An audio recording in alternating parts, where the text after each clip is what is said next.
Hi und willkommen zu meinem neuen Video. Schön, dass ihr wieder eingeschaltet habt. Bei mir gibt es heute einen ganz tollen Zwetschgenkuchen mit Pudding und Streuseln.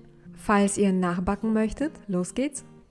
100 Gramm Mehl, T405, 50 Gramm Zucker und 50 Gramm kalte Butter zu Streuseln verarbeiten und kalt stellen.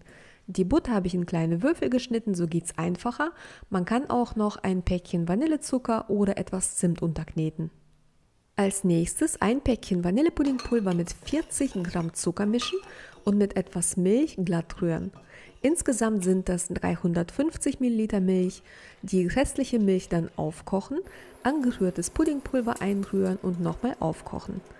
Den Pudding dann von der Kochplatte nehmen und 150 Gramm Creme fraiche oder Schmand untermischen. Die Puddingmasse dann etwas abkühlen lassen, am besten unter einer Frischhaltefolie, damit sich keine Haut bildet.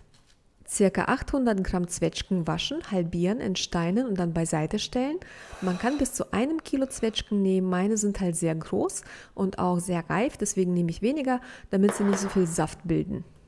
Dann 250 Gramm Mehl, T405, ein halbes Päckchen Backpulver, eine Prise Salz, 60 Gramm Zucker, ein Ei Größe M und 125 Gramm kalte Butter zu einem Teig verkneten, den Teig in die gefettete Backform drücken und dabei einen Rand hochziehen.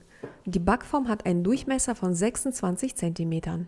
Als nächstes die Puddingmasse in die Backform füllen und die Zwetschgen drauf verteilen. Die Puddingmasse ist noch lauwarm, die ist schon etwas fester geworden, ist aber nicht mehr flüssig und genauso sollte sie auch sein, denn dann versinken die Zwetschgen nicht im Pudding. Und ganz zum Schluss die Streuseln über die Zwetschgen geben und dann kommt der Kuchen auch schon in den vorgeheizten Ofen für 40 bis 45 Minuten bei 200 Grad Ober- und Unterhitze oder bei 180 Grad Umluft. Die Backzeit hängt wie immer vom Backofen ab. Mein Kuchen war 45 Minuten im Ofen und nach 20 Minuten habe ich ihn mit Alufolie abgedeckt. Den Kuchen am besten in der Backform erkalten lassen. Mein Kuchen ist hier noch minimal lauwarm und das erste Stückchen ist für euch. Danke fürs Einschalten, viel Spaß beim Nachbacken und bis zum nächsten Mal. Tschüss, ihr Lieben!